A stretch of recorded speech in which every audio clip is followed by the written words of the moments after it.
a última live do ano de 2021. Estamos fechando aí as lives dessa temporada 2021 e para que 2022 venha com muita... A gente está aqui programando 2022. Dezembro vai ser de programação para 2022.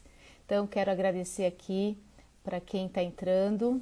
Quero pedir para que vocês enviem esse aviãozinho para os amigos, para que todo mundo participe desse tema, que é um tema extremamente importante. Dia 20 foi o Dia da Consciência Negra e a gente resolveu fazer essa live hoje, que é o último dia do mês de novembro. Até porque falar sobre esse assunto, a gente tem que falar sempre, né? Não tem que falar em datas específicas. O racismo no Brasil é, sobretudo, um debate estrutural, e ele existe, e práticas antirracistas são fundamentais, e a gente começa aqui falando do assunto mesmo. Então, essas duas que eu sou fã número 1. Eu estava aqui contando, aqui fazendo uma abertura, esperando, né, o Instagram avisar que a gente estava aqui, avisar que a gente está online, para que as pessoas venham. Então, quero pedir para que os nossos convidados, agora está entrando aí os convidados de vocês também aqui na nossa live, para que todo mundo mande para os amigos, porque quanto mais a gente falar e a gente debater, e a gente discutir sobre esse assunto, a gente vai estar propagando aí conteúdo, mudanças, né, de cultura, né, porque a gente vive numa sociedade machista e onde o racismo ele é estrutural, então não há que se falar que não, as pessoas não são racistas. Eu até falei com a Elaine, porque eu abri uma caixinha de perguntas, né, e perguntando para as pessoas, você é racista? E obviamente a maioria das respostas foi, não, não sou. E aí a gente começa falando justamente isso. A gente tem que saber que somos sim, nós vivemos numa sociedade que é racista e que a gente tem agora que, na verdade, tomar essas atitudes antirracistas para poder mudar isso que a situação, né, do mundo, né, não é só no Brasil, mas no mundo todo. Então, eu não vou apresentar, porque vocês duas têm um currículo gigante, eu vou fazer o contrário hoje, vai ser um pouco diferente a dinâmica aqui, porque eu estou com duas convidadas. Então, eu vou pedir para que vocês se apresentem. Então, Elaine, começa se apresentando aqui para o pessoal, para os nossos seguidores aqui. Muito bem, Norma. Obrigada aí pelo convite. É um prazer falar sobre o assunto e é um prazer falar com você, né? Obrigada. Prazer todo meu. Bom, eu sou advogada, formada pela Mackenzie. Sou nascida e criada na Brasilândia, zona norte de São Paulo, né? Sou filha do Décio e da Eunice. A minha mãe é negra, o meu pai é branco, descendente de portugueses. Eu tenho cidadania portuguesa, então eu fico bem no meio das culturas, né? Vim de uma família muito diversa, a família da minha mãe é bem diversa. Comecei a trabalhar com 15 anos e fui atrás de vários empregos, tive vários empregos. Entrei na faculdade de Direito, fui fazer estágio em empresas e fui ficando. Então, sempre eu trabalhei em empresas. Atualmente, eu sou responsável pelo jurídico da London Stock Exchange aqui no Brasil, que é a Bolsa de Valores de Londres. E é isso. Que bacana. Obrigada, viu, Elaine, por ter aceitado o convite para estar falando sobre esse assunto aqui, que eu acho super importante. Até porque uma das vertentes aqui do projeto Normalize Mais é diversidade e inclusão. Então, aqui o projeto tem só 7 meses, mas a gente essa é a terceira live que acontece sobre o assunto. Eu já falei também com a Leila Gravano sobre Empreender aos 50, é um projeto que ela tem. O Fabrício também, que falou, que é o fundador da Fowler, também conversou comigo sobre empreendedorismo preto. Na Janela a gente já falou sobre racismo, que a Yanda Lopes, que é nossa amiga, também falou comigo e com a Flávia, o Eduardo Alves. Então, assim, é um assunto que eu tento realmente trazer. Mônica Marcontes também falando na Janela. E porque a gente tem que falar, e eu acho que eu acho que esse é o maior desafio mesmo, que as pessoas falem, não tenham, porque se calar, a gente está aí também, não está fazendo nenhuma diferença, né? Então, ficar quieto, não fazer nada também, eu acho que não é a nossa solução, né? Muito pelo contrário. Então, agora eu vou passar a palavra para Malu, vou te chamar de Malu, tá? Claro, lógico. E ela vai se apresentar aqui. Quem é a Malu na fila do pão? É verdade, né? Vida louca, né, Elaine? Opa, um salve para leste. Verdade. Norma, primeiro, obrigada pela sua iniciativa. Acho que é uma causa que realmente todo mundo tem que abraçar. Quando o coletivo se une, a gente tem transformação aí que nenhum cidadão é capaz de imaginar. Então, muito obrigada pela sua iniciativa. Meu nome é Maria Luísa Ferreira Mendes. Eu sou conhecida como Malu Mendes. Nascida e criada na Zona Leste, num lugar chamado Vila União, muito pertinho de Guaianazes. Sou órfã de pai aos 6 anos de idade e de mãe aos 42, faz 2 anos que minha mãe partiu. Sou filha mais velha de 3 irmãos, meus irmãos são tudo para mim. Mãe da Ana Laura, de 10 anos de idade. Me formei na FMU no ano 2000, mas trabalho desde os meus 13 anos. Comecei, em shopping, e aí ali eu fui encontrada por uma pessoa e comecei a ser contínuo da Itaú Seguros. Desde sempre trabalhei nesse mundo jurídico. Minha família tem uma posição marcante no funcionalismo público, que deu aí para sustentar a gente muito bem. E minha educação foi toda voltada para o ramo técnico do direito, né? Então, trabalhei em financeiras, seguradoras. A última experiência foi aí numa empresa de tecnologia. E, dado o momento, eu senti que eu precisava entender mais do negócio. Então, fiz um MBA em negócios e aí tive a oportunidade de viajar para Inglaterra, China, Milão, para estudar estratégia, planejamento, inovação. Foi uma experiência muito marcante, mas nada foi fácil e a gente está aqui para discutir isso e eu agradeço imensamente essa oportunidade, porque de verdade não dá para florear, né? A gente é minoria das minorias para estar conseguindo ter toda essa ascensão na carreira. Então, obrigada e vamos lá. Obrigada, vamos lá. Então, até aqui tá todo mundo falando, ó, que vocês são maravilhosas, eu concordo, elas são incríveis mesmo. Mônica, Elaine, a Pamela falando. Realmente, eu escolhi a dedo aqui essas mulheres incríveis, que são do Jurídico de Saias também, que é um grupo que a gente participa, que é um grupo também bem, que foca realmente na igualdade, na equidade de gênero. Então, realmente, aqui são mulheres que estão engajadas no negócio, né? Tanto na questão do gênero quanto da raça. Então, aqui nós temos aqui duas frentes. E aí eu queria começar perguntando para vocês, assim, se vocês desde criança, desde a infância, vocês já começaram a refletir sobre essa questão, né? Do preconceito, do racismo. Se vocês hoje vocês mesmos agora falaram, vocês estão numa posição de destaque, vocês chegaram lá, né? Vocês passaram por preconceito? Queria que vocês contassem um pouquinho dessa trajetória de vocês, profissional. Eu só fui entender dessa questão de racismo no ensino médio. Porque até então eu nem sabia que eu era negra.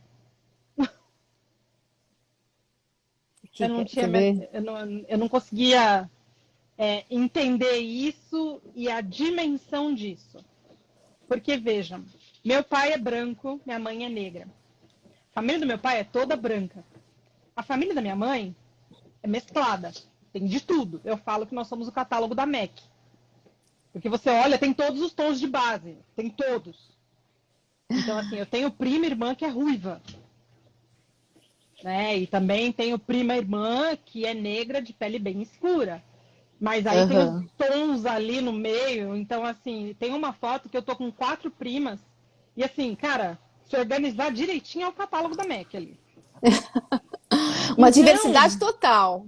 Exatamente. Então, assim, quando você cresce numa família diversa, é muito difícil de você entender o seu lugar na sociedade e entender que, eventualmente, sua cor talvez possa ser um problema, porque não é um problema.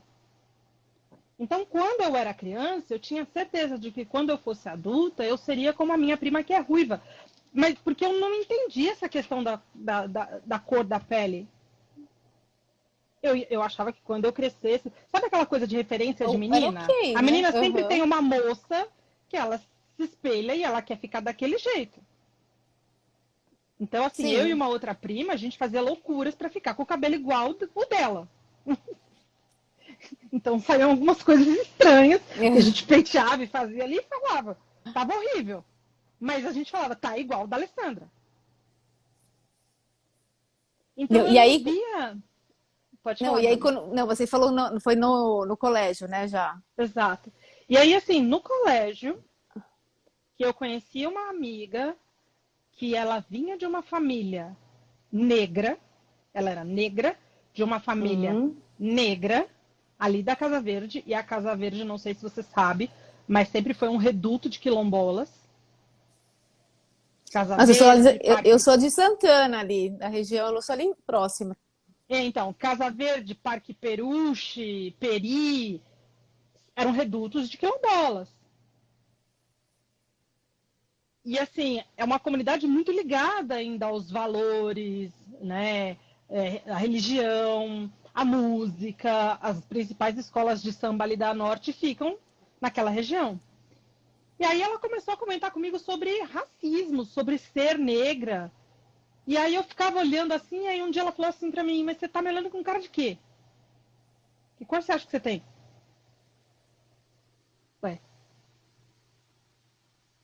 E foi ali que eu comecei a observar e revisar alguns comportamentos ao meu redor e falar assim, não, peraí, tem alguma coisa estranha aí. E foi aí que eu me dei conta de que efetivamente eu era uma pessoa negra numa sociedade que não via negros com tão bons olhos, né?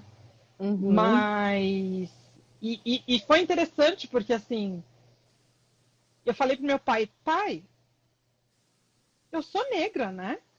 Meu pai, claro que não, você é branca, te registrei como branca, tá no seu registro, você é branca.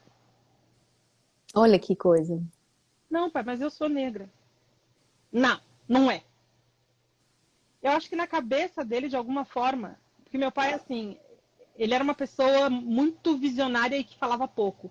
Eu acho que na cabeça dele, ele me colocava como branca justamente para me blindar de certas coisas, entendeu? É, com certeza. Eu também acredito bastante nisso mesmo. Para te Então, proteger, talvez, para deixar você forte, né? Não, acho que sim. sim, Acho que sim. faz todo Não crescer com sentido. aquela, com eventualmente um peso, Ou um estigma. vitimismo, talvez, né? Alguma coisa Também. assim. Ei, Malu, e Tá você? comigo? Bom, olha, a minha família ela tem a ascendência indígena e africana. Por sermos dessa ascendência, os traços negroides, eles nunca foram tão impactantes. Então, minha família é muito tiradora de sarro e a gente sempre levou tudo numa brincadeira muito leve, essa questão de sermos negros.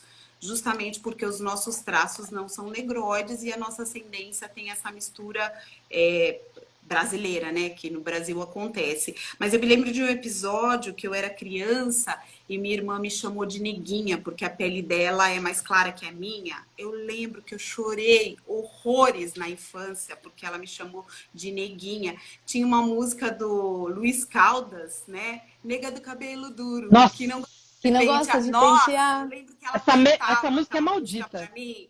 Eu Ah, chorava horrores e minha mãe tentou contornar isso. Então, assim, nesse ambiente que a gente vive. Mas agora que eu tenho refletido muito sobre o racismo estrutural, eu percebo que isso é muito comum. Por exemplo, no bairro que eu morava, tinha lá uma família paranaense, brancos, bem alvos mesmo, e uma menina engravidou de um menino negro. E aí, durante a gestação, a mãe da menina falava assim: acho que ela vai nascer igual você, né, Marilu? Porque assim, não podia ser negro com beição, com narigão, né? Tinha que ser igual você, porque eu dou uma que coisa. suavizada, né? Minha fisionomia dá uma suavizada nisso daí. É muito comum quando existe um casal negro e branco, é muito comum eu ouvir: nossa, minha filha tá tão pequena, será que quando ela vai ficar maior vai ficar parecida com você? É um racismo estrutural que inconscientemente É a pele inconsciente. negra, mas sem o beição, sem labião, assim, é mais aceito do que a pele mais escura. E isso eu me dei conta há pouco tempo, essa que é a verdade, faz 2 anos, no momento que eu entrei numa startup, e tive uma roda de conversa em que eu fiquei extremamente sensibilizada com todas as histórias, mesmo eu vivendo ali, a gente conversando nos bastidores, eu falei, tenho até vergonha, porque era isso, eu também, mas foi o que a Elaine trouxe, a gente tinha que sobreviver, né? Não vamos, se você não tiver um olhar para você, você não consegue ajudar o próximo. Então, eu tive essa conscientização de que o racismo é impactante mesmo há muito pouco tempo. Eu sempre ouvi falar, mas há muito pouco tempo que eu tenho estudado e que eu tenho olhado com outro olhar mesmo do impacto que a nossa raça negra sofreu, principalmente aqui no Brasil. Não, e é Sim. interessante, desculpa, Norma, Não, a gente estava falando antes dessa live da questão de se dar conta da questão como um todo, né? Da questão social, além sim, da gente. Porque a maior parte do tempo... Porque, assim, a mulher branca, ela tem dificuldade de gênero. sim. A mulher negra, ela tá bem lá atrás. Ela tem as duas questões, né? Negra E e assim, de gênero. é muito mais complicado. É muito Com mais certeza. complicado. Porque ela primeiro precisa chegar no mercado de trabalho, de Sim, alguma forma ser aceita naquele mercado de trabalho, ter a cor dela aceita. E é fato que as negras mais claras são mais aceitas. Isso sempre foi assim. Desde que Brasil é Brasil, as negras mais claras sempre foram mais aceitas. Tanto que tem expressões como, ai, aquela morena. O verdade. próprio livro se chama A Moreninha. Por quê? Porque morena é mais aceito do que negro. A minha mãe descobriu aos 70 anos que ela não é morena. Ela é negra. As pessoas não se declaram, né? A Não, gente fala que porque tem assim, 56% da população brasileira negra, mas a verdade é que isso daí é o que se declara, né? Fora o que não se, as pessoas não mas assumem que assim, são. Eu tenho, Norma, eu tenho Isso, um né? episódio, eu tenho um episódio para contar também, que nessas reflexões eu lembrei. Na minha infância, eu fui em uma casa de uma amiguinha e errei a casa. E aí eu bati no portão. Falei, Thaís, Thaís, Thaís, lá na Vila União, né? E tava escuro, alguém saiu na janela e falou assim: não, aqui não tem Thaís, aqui é casa de japonês. E eu falei assim, gente, jamais nós falaríamos, não, aqui não tem Thaís, aqui é a Assim, casa de negros, só tem negros, porque era uma ofensa. E o vizinho falou, não, aqui não tem Thaís, aqui é casa de japonês.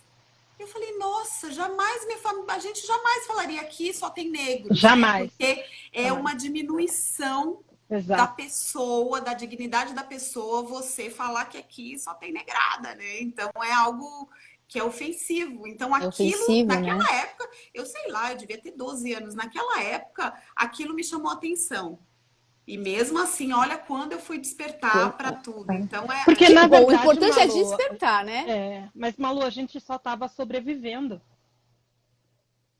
Só Mas, sobrevivendo, mas porque a vocês luta é duas, muito grande.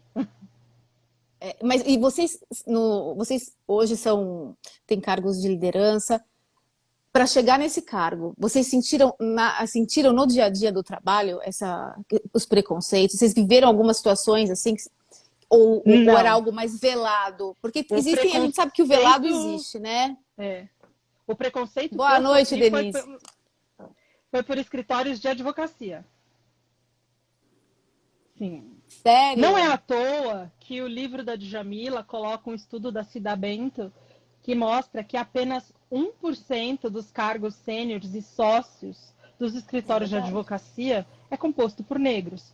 Sim, o direito é extremamente racista. Eu não tenho um amigo da época da faculdade. Eu estudei no Mackenzie, uma faculdade branca e elitista. Eu era preta, pobre, bolsista, trabalhava das 6 da manhã até as 6 da tarde, ainda chegava na faculdade morta e com fome.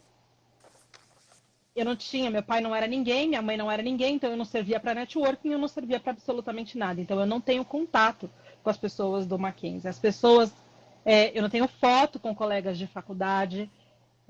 As pessoas encontram comigo hoje em eventos, ou eventualmente eu contrato um escritório e a pessoa está lá e eu tenho uma ótima fisionomia. Eu lembro da pessoa, a pessoa sequer lembra de mim, porque eu era absolutamente invisível naquele cenário. Então, eu Olha que senti coisa, né? racismo na faculdade, Muito triste isso. eu senti... Acho que não é triste, Norma, acho que é nojento, É indigesto. nojento, né? É tudo isso. E, e eu senti racismo na faculdade, eu senti racismo no ingresso no mercado de trabalho, porque o advogado ele normalmente procura escritórios, né, para fazer estágio e tudo. Sim, E eu não tive, por algum motivo, nenhum escritório me aceitava, de nenhum porte. E eu já falava inglês e espanhol fluentemente. Eu estudava numa faculdade de primeira linha. Então, assim, tinha alguma coisa estranha ali. sim. E, e onde as portas se abriram foi num banco japonês. E foi ali que eu comecei minha carreira. E dali pra frente, dentro do ambiente corporativo, eu nunca sofri racismo. Nunca sofri racismo. Pelo contrário. Que bom. Que bom, né? Você acha que melhorou? Porque eu tava pensando aqui nesse final de semana, eu tava com a minha sobrinha, né? Eu tava com um livro da Djamila, porque eu vou até sortear depois aqui um livro para quem estiver na live comentando e tudo. Eu vou dar de presente esse livro que é maravilhoso, é o manual, pequeno manual antirracista. Ele é assim, é livro de cabeceira mesmo. Ele tem muita reflexão bacana que assim, você sempre tá, eu sempre tô dando uma lidinha. E tava com a minha sobrinha, a Helena, fez 6 anos, a gente foi para comemorar o aniversário dela num hotel. E aí ela, o que você tá lendo? E ela gosta de livrinho, tal. Aí eu comecei a explicar para ela, gente, assim. Primeiro que ela olhava para mim com uma cara, eu comecei a falar de escravidão, dos negros, e assim, ela tem amiguinhos na escola negros, dois, ela falou, eu falei, tem na sua escola? Tem eu não lembro o nome, mas era um menino e uma menina. Ela tem bonequinhas que são negras, ela pediu para mim a fantasia da princesa, que é negra. Então, assim, eu acho que hoje a criança já nasce num mundo um pouco melhor, pelo menos eu acredito nisso, e eu acredito muito na educação, então, assim, queria saber, assim, a opinião de vocês sobre isso, a questão da educação, se vocês fazem alguma coisa, até cumprem esse desafio também de falar em casa, com o filho, com o sobrinho, enfim. Queria que vocês falassem um pouquinho de como a gente pode impactar essas novas gerações, porque a gente tem que impactar também, né? Claro, sem dúvida. Eu tenho uma filha de 10 anos, eu sou fascinada por criança, eu sempre fiz muitos trabalhos que tem crianças, eu sou da turma da creche, não do asilo, né? Me dou muito melhor Eu com a também sou criançada. dessa. Adorava ser tia, ser mãe é um pouquinho mais desafiador, justamente por isso, porque a gente é exemplo, a gente é pilar e a gente vê os Tem que nossos ser. erros nela, né? Então eu procuro sempre trazer para a realidade. Agora, nesse dia 20, a gente pegou uma estrada e eu conversei com ela sobre o que era a consciência negra, o porquê aconteceu. Acho que as escolas estão muito mais abertas. Eu com certeza mudou. Eu falo que mudou porque eu me conscientizei. Então, acredito que isso realmente está com uma repercussão a passos lentos, mas realmente está acontecendo. Não que eu não achasse que não houvesse desigualdade, mas eu estava muito mais focada naquele aspecto da cota social, da pobreza, né? E hoje eu vejo que são outras barreiras que o negro enfrenta. E aí tem uma música da Bia Ferreira que fala cota não é esmola. E eu me identifico Ai, eu muito super com essa concordo. música, porque tem um trecho que fala que, até anotei aqui, que assim, opressão, humilhação, preconceito, a gente sabe quando termina, quando começa desse jeito. Desde pequena, fazendo corre para ajudar os pais. Cuida de criança, limpa a casa, outras coisas mais. Minha realidade. Cuida de criança, limpa a casa e outras coisas mais. Porque a grande maioria da população, você não tem um pai e mãe que consegue equilibrar tudo. Não é essa a realidade dos pobres e negros. E aí tem um pedaço que para mim foi o meu dia a dia. Deu meio-dia, toma banho, vai para a escola a pé. Não tem dinheiro para o busão, porque sua mãe usou mais cedo para comprar o pão. É isso.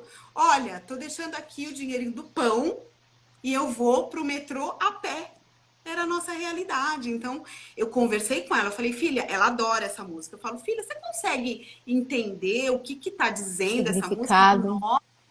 Consigo, até porque hoje, comparado com a minha realidade de 40 anos atrás, a gente está num paraíso. Ainda tem muito para crescer, mas a gente está numa realidade que era muito diferente da que eu nasci e cresci.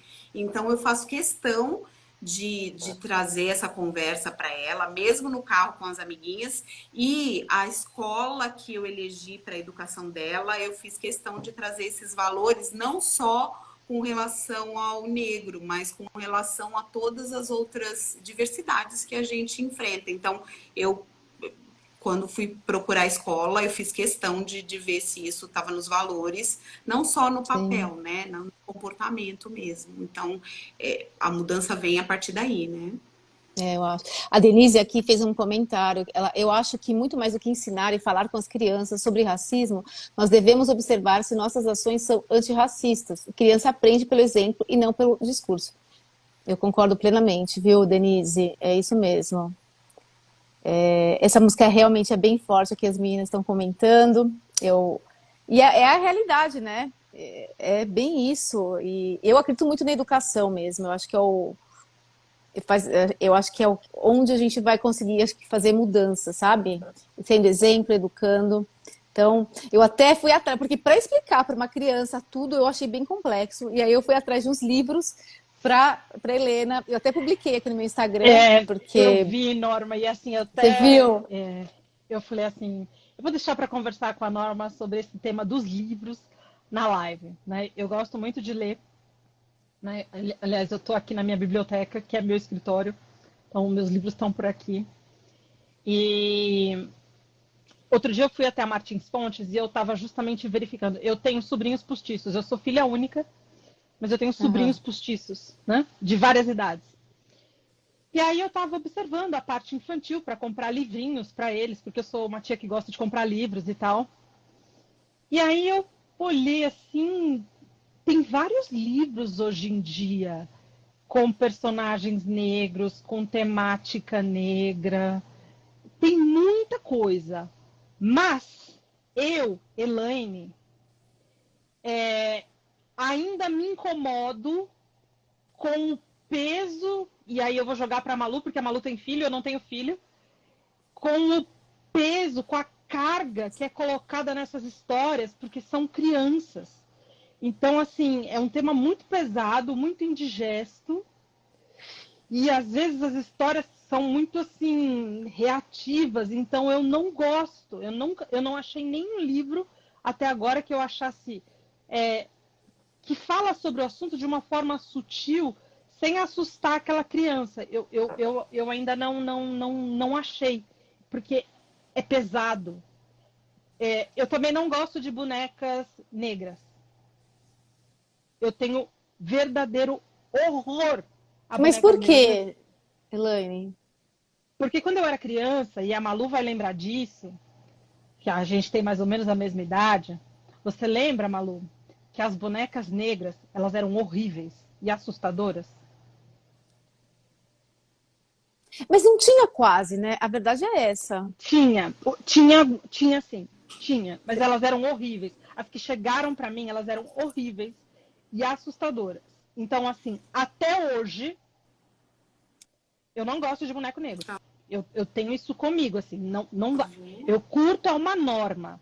Barbie loira, que eu penteio ali o cabelo dela, eu curto, eu tenho minhas Barbies até hoje, mas assim, outro dia minha amiga me mostrou uma boneca linda, negra, com o cabelo cracheado, assim, tal, tudo.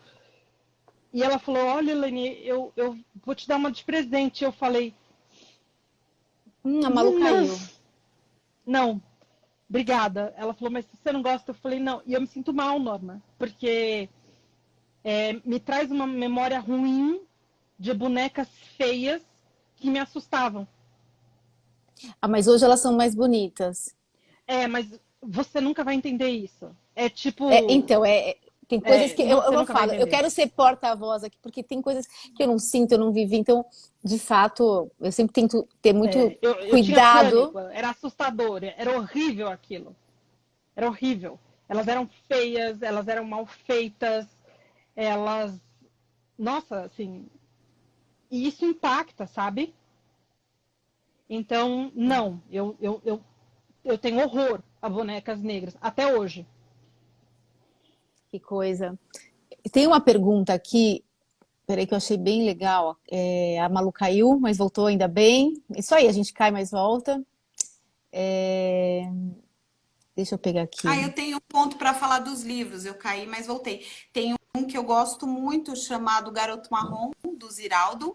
Eu acho que ele não traz assim abertamente o racismo, mas ele começa a falar de cor de pele, porque criança é lúdico demais. Então é importante a gente trazer leveza, como tudo, né? Ah, Como sim. tudo, eu Tudo que acho é que mais vale a leve pena. Mas para Eu, adulto eu, não. Para adulto eu não quero mais ser leve, não. Já fui leve durante muito tempo. Para adulto eu meto o pé no peito e não. acabou. A Helene é engraçada. Você que lute. Você que lute. A Adriana fez um comentário aqui, ó. Mas quando você falar dessa questão, né, de ser forte a história e tudo mais, ela fala, mas será que a história vivida pelos povos negros não é pesada também? Minha filha O trouxe. que é, o que acham? Ah, esse é o livro! Lindo! Olha, eu não coloquei esse livro, Ah, hein, mas lá o no meu Ziraldo é post. Minha maravilhoso. filha Eu nem trouxe. Ela sabia que ouviu ele eu falar, tinha. trouxe. Cadê Vou ela, hein? procurar, Ela dá um Malu. oi pra Vou procurar. gente. Vou Fala pra ela procurar. aparecer aí, dar um oi pra nós. É, muito linda a filha dela. Linda. A gente não tá te ouvindo, Malu. Vocês estão ouvindo a Malu agora? Tava no mudo. Agora eu Ela tô. já tá Tá. vindo. Você Ai, não, estava tá bom, falando, tá bom. Norma, Muito lindo. que uma pessoa comentou que a Tá me história ouvindo? dos negros, ela É é dura, forte, né? é É dura. pesada mesmo, né? Eu Então, acho que, assim, a história dos negros é linda. Porque você pensar num povo que sobreviveu há quase 500 anos de escravidão, cruzando esse Atlântico. O Laurentino Gomes, no livro Escravidão, ele usa uma expressão que ele fala o seguinte, que o período da escravidão transformou o Atlântico num grande cemitério de almas. E é verdade, quando a gente pensa que em torno de 1,5 milhão de pessoas que se calcula morreram ali. 20% dos negros morriam para chegar no litoral da África. Então, sim. naquela caminhada das matas africanas até o litoral, onde eles seriam embarcados, 20% morriam. E se nós chegamos aqui, pessoas como eu e a Malu chegaram aqui até hoje, nós viemos de um povo muito forte. Triste é o que fizeram com esse povo. Indigesto é o que Sim, fizeram com esse povo. A nossa história é linda. A nossa história é uma história de sobrevivência. A nossa história é uma história de luta. de É uma luta, história de gente verdade? muito forte e muito teimosa, porque você pensa que a pessoa vinha. O Laurentino Gomes ele coloca uma foto muito bacana mostrando o porão do navio. Os negros eles vinham deitados praticamente em caixões. Eram caixões. E aí você ficava ali o tempo inteiro da sua viagem. Que Ali você coisa, uma fazia suas loucura. necessidades, você fazia tudo. As mulheres eram vítimas de todo tipo de violência, claro. Né? As Sim, mais bonitas eram usadas pela tripulação e tudo. E mesmo assim essas pessoas sobreviveram. Então, assim, o povo é muito forte. A história é que é podre. O que fizeram com esse povo é que é triste, é que é cruel, que é terrível. E até hoje ninguém nunca pediu desculpas. Ninguém. Os culpados nunca pediram é. desculpas. Mas eu tô vendo aqui o Daniel Bijos aqui falando. Ele, quando eu era pequeno, via condutas racistas e abominadas, mas achava que era só questão de tempo para acabar. Hoje noto redução em relação ao passado. Mas o que eu realmente espero cadê o resto? Estar vivo para ver isso como uma coisa do passado. Acredito que dá para fazer isso nessa geração ainda, mas é fundamental conversar. Super concordo também. Eu acho que a gente tem realmente que falar e, e principalmente praticar, né? As práticas antirracistas, eu quero falar muito disso aqui, porque é o nosso dia a dia, né? É num comentário, é numa piadinha, né? As coisas pequenininhas que a gente consegue já ir fazendo mudança na sociedade. A gente falou um pouquinho de cota, eu só queria saber, assim, vocês são a favor das cotas raciais? Então, a Malu, eu também sou, você também, Elaine, ou Então, não? eu já fui contra, hoje eu sou a Nossa, tem favor, muita gente assim, pela minha história. Então, assim, eu não tenho uma opinião 100% formada. Hoje eu tô achando que é legal, mas durante muitos anos eu achei um absurdo. Porque eu pensava Sim, justamente assim, eu não preciso do favor de ninguém.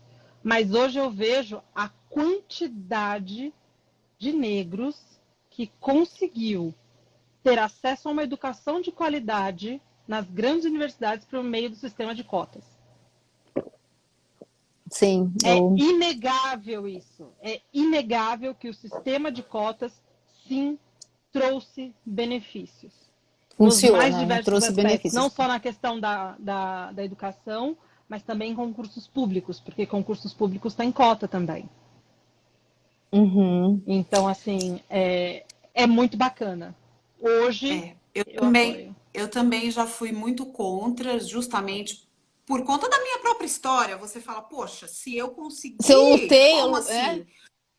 Pois é, mas é uma relação de falta de equidade absurda, né? Então, hoje eu É, sou muito a favor, aplauso de pé mesmo, todos esses programas que promovem, existem iniciativas que são fundamentais. Eu entendo que não seria algo perpétuo, mas se nós não tomarmos essa iniciativa, a sociedade nunca vai conseguir diminuir essa desigualdade tão drástica. Então, a gente precisa de bastante iniciativa nesse sentido para que a gente consiga sair um pouco da base da pirâmide. Um ponto que eu queria comentar, que para mim foi surpresa, é que assim, há algum tempo eu acabo não assistindo mais TV, e um dia eu parei no Graal, um sábado de manhã, é. e o programa da manhã, que eu não sei qual era, era todo meio que ministrado por pessoas negras. Era um sábado de manhã.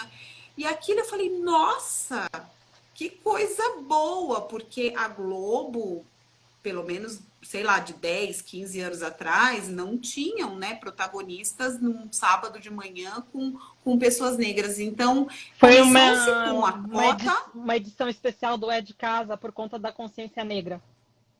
Ah, era uma Não, não edição. foi agora, não, Não? faz tempo. Ah, Faz porque tempo, agora não eles faz fizeram. tempo. Provavelmente deve ter tido, mas faz tempo que eu assisti, acho que é de casa, esse mesmo é o programa. Eu tava no Grau e eu falei, nossa, me chamou a atenção aqueles apresentadores negros, não tinham só negros, mas tinham.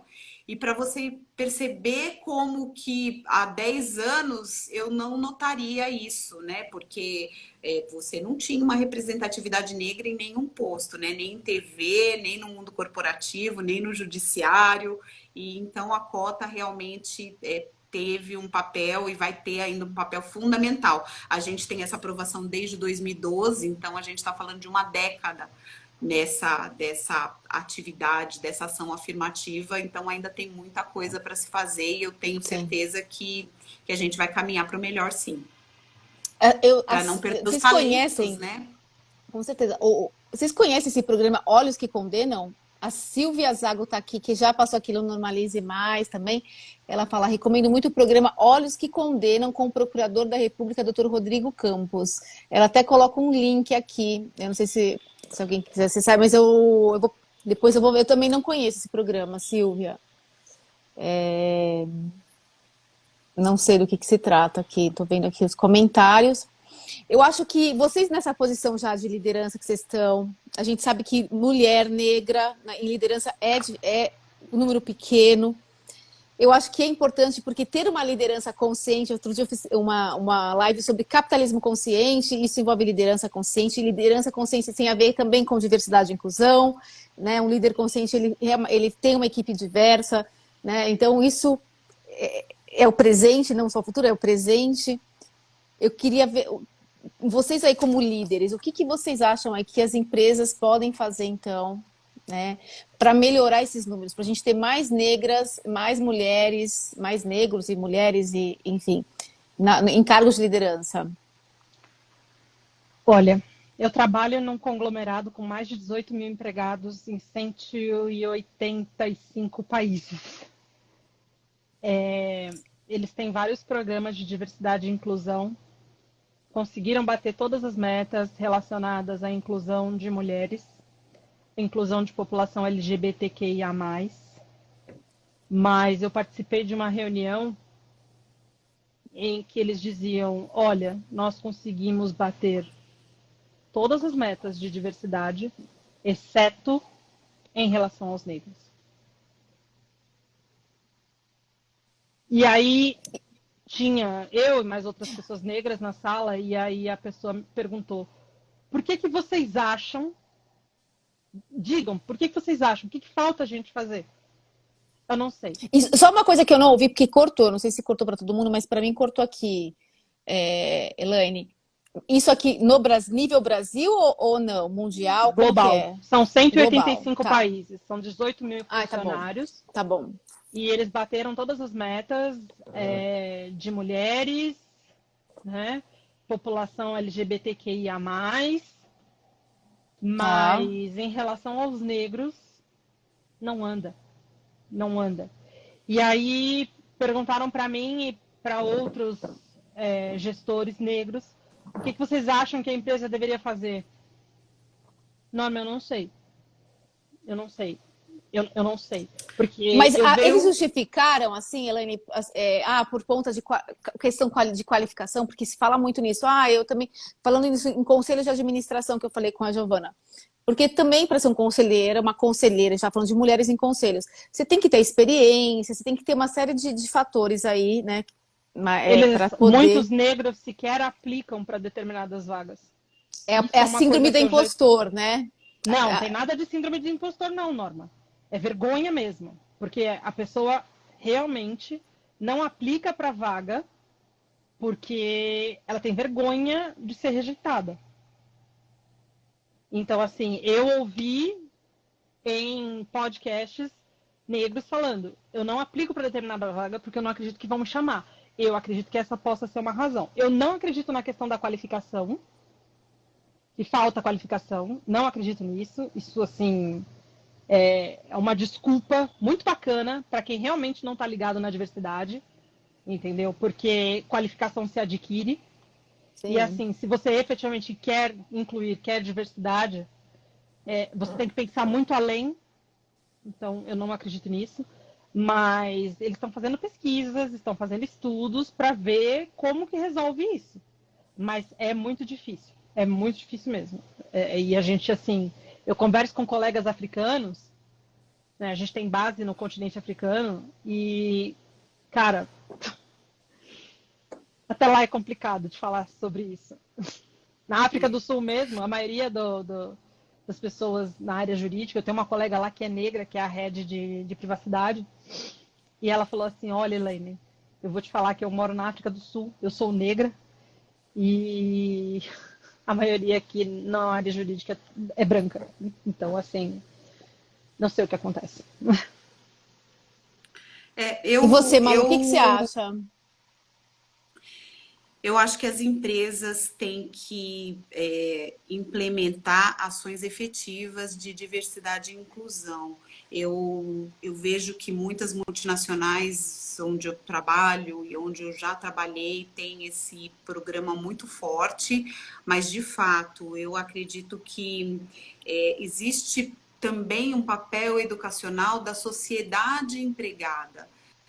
Até cota especial para deficiente. Você vê uma pessoa deficiente, você fala, tá ali pela cota, né? E os negros, em alguns postos, eles também podem ser vistos como um jabuti na árvore. Eu ouvi essa expressão de um negro muito bem sucedido no setor de educação, e as pessoas perguntam, né? Como o filhinho de papai que tá aí, o negro é um jabuti que tá na árvore. Como que o cara subiu ali? Jabuti não sobe na árvore, alguém colocou pela cota. Então, os próprios colaboradores discriminam. Então, é difícil você se preparar para enfrentar um ambiente hostil. Como eu disse, antigamente eu falava, não, dá a cara para bater, vai lá, minha história foi essa, né? Então vamos lá, mulheres guerreiras fazem. Só que não é todo mundo que é assim, né? Você não precisa se machucar tanto para conseguir o mínimo aceitável dentro da dignidade humana. Então, tem um caminho que tem que ser mais leve para todo mundo, né? Para quem estuda no Bandeirantes e para quem veio de uma Vani Salgado Rocha, que é o meu caso. Então, você precisa ter esse equilíbrio. E eu acredito que a autoestima é um fator muito marcante para a população negra. A autoconfiança. gente não tem. Então, eu já tive oportunidade, até no nosso grupo jurídico de saias, já fui chamada por várias pessoas da Amazon, olha, estou querendo um estagiário negro. Vou lá em Ferraz de Vasconcelos, onde eu conheço pessoas, ou vou ali no meu bairro. Ai, não sei. Ai, será? Ai, não é só pelo fato de que é um bando de preguiçoso, não quer pegar, são 2 trens, 2 ônibus, 3 horas para chegar no lugar, realmente é difícil, mas não é só isso, é todo um contexto que a pessoa não tem uma referência, né? Ela não tem uma referência, ela não sabe o que é viver fora de uma rua que não é asfaltada. Ela não sabe o que é viver fora de um trem que é lotado e que tem um bando de maconheiro na porta e que você passa debaixo de uma ponte e tem um cheiro de xixi lascado. Ela não sabe o que é isso, ela não tem outra referência. Para ela é aquilo. Então é muito difícil virar a chave. E quando você fala que no continente africano isso também aconteceu, é um povo marcado por destruição.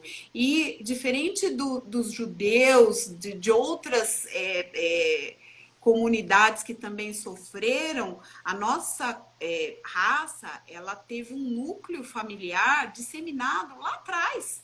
Você pode observar, quem tem pai e mãe, um núcleo familiar forte, ele pode ter nascido num limbo, ele consegue, sabe, se sustentar. Ao contrário, quando você tem uma pessoa podre de rica, né, que tem uma série de benesses dentro de casa, se não tem um núcleo familiar importante, ela vai apresentar algum desafio diferente na vida, né? Então, assim, quando a gente olha no coletivo, poxa, a gente não pôde manter. A capoeira foi liberada há quanto tempo? A capoeira, né? Sim. Eu vou te falar, o candomblé, a umbanda, eu morria de medo. Eu tô lendo agora. Minha mãe morreu faz 2 anos, eu comecei a ler a respeito. Eu comecei a bater tambor, eu tinha medo e hoje eu adoro. Então, são coisas que constroem no seu inconsciente que dá medo mesmo. É o demônio, né? É demoníaco você trabalhar com esse tipo de religião. Sim.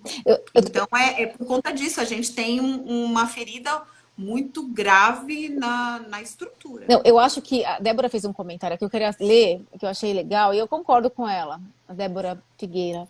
Ela fala: você acha que é possível trabalhar mais na base, desenvolvendo jovens aprendizes e ajudando no desenvolvimento desse processo de autoconfiança? Eu acho importante isso também, né? Você fazer esse desenvolvimento. Sei lá, alguns programas eu acho que talvez também aí o que você falou, autoconfiança, que é o que faz a diferença, né?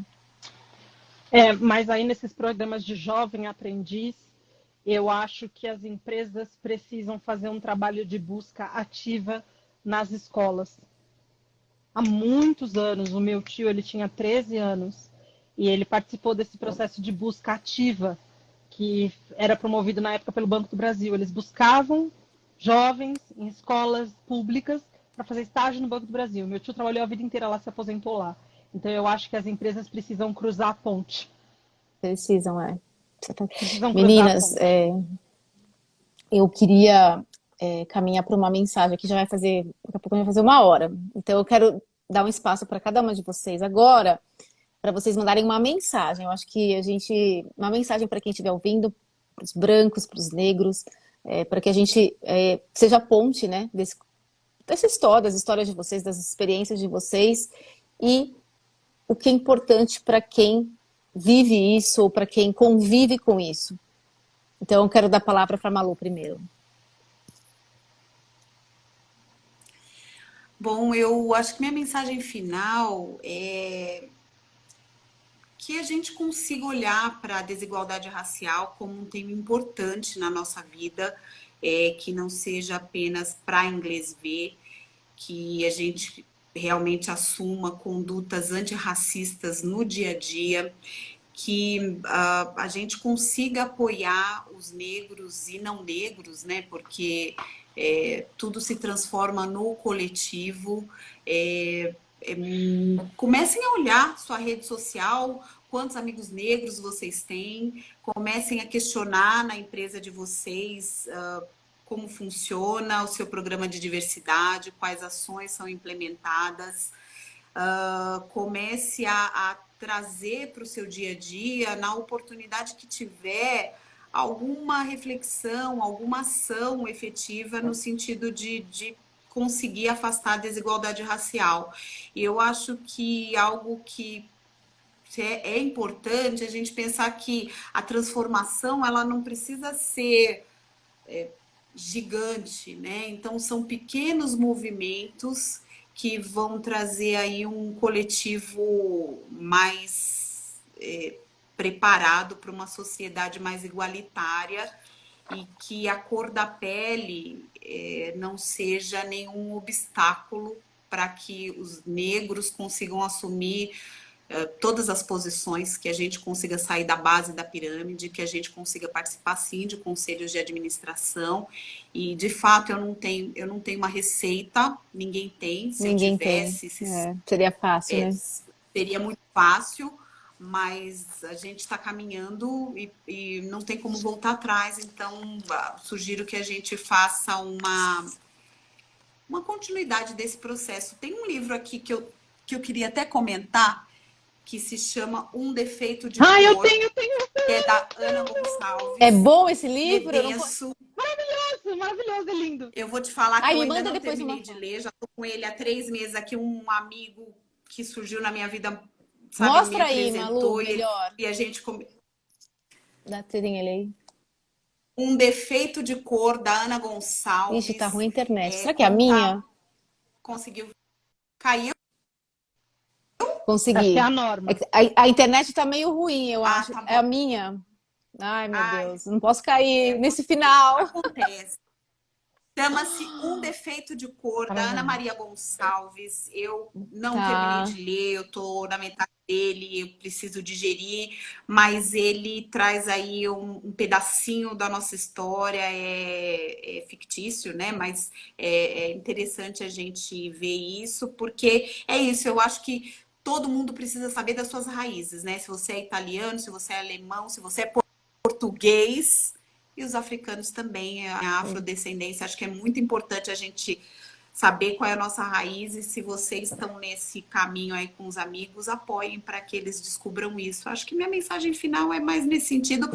E rodas de conversa são fundamentais. Sim. Vamos fazer outras nessa aqui. Roda de conversa com jornalista maravilhosa, com uma menina de TI maravilhosa, Simara. Grupos que eu participo, eu sempre faço. Eu acho que roda de conversa é algo que as empresas podem provocar e é isso. Nem sempre você está pronto para ouvir naquele momento, mas a sementinha uma hora chega lá. É isso. Muito obrigada, Norma. E todos que estão aqui, agradeço a presença. Nossa, tem bastante gente, hein? São 154 pessoas. Puxa vida, é coisa boa. Coisa boa, Norma. Você vê? Vamos fazer outras, porque esse assunto dá pra gente falar, nem parece que já passou quase 1 hora, né? Vamos fazer. É importante eu levanto a bandeira para isso aqui. Eu sempre levantei, então continuaremos fazendo. E vou publicar o livro aqui, viu? A Mônica pediu, vou fazer esse post do livro que a Malu recomendou. E você, Laine? Deixa esse recado, então, agora. Eu vou ler um pedaço de uma música dos Racionais MC, que eu amo de paixão. Eu tenho muito de Mano Brown, eu tenho uma vibe assim, às vezes meio reativa. E eu gosto muito da letra de Nego Drama, né? Não sei se você já ouviu, Norma? Já ouvi. E tem um verso, aliás, eu amo a música toda, porque eu me identifico muito, mas ele fala o seguinte: o dinheiro tira um homem da miséria, mas não pode arrancar de dentro dele a favela. São muitos que entram em campo para vencer, a alma guarda o que a mente tenta esquecer. Olho para trás, vejo a estrada que eu trilhei, mocota, quem teve lado a lado e quem só ficou na bota. Entre as fases e várias etapas, de quem é quem, dos mano e das mina fraca. É isso. Perfeito. Isso aí. Nossa, eu quero agradecer, meninas, todo mundo aqui falando, parabéns pela live. Realmente, vocês arrasaram. Eu acho que vocês duas aí. A Elaine, ela fala, eu sou brava, eu vou falar. Eu falo, pode falar.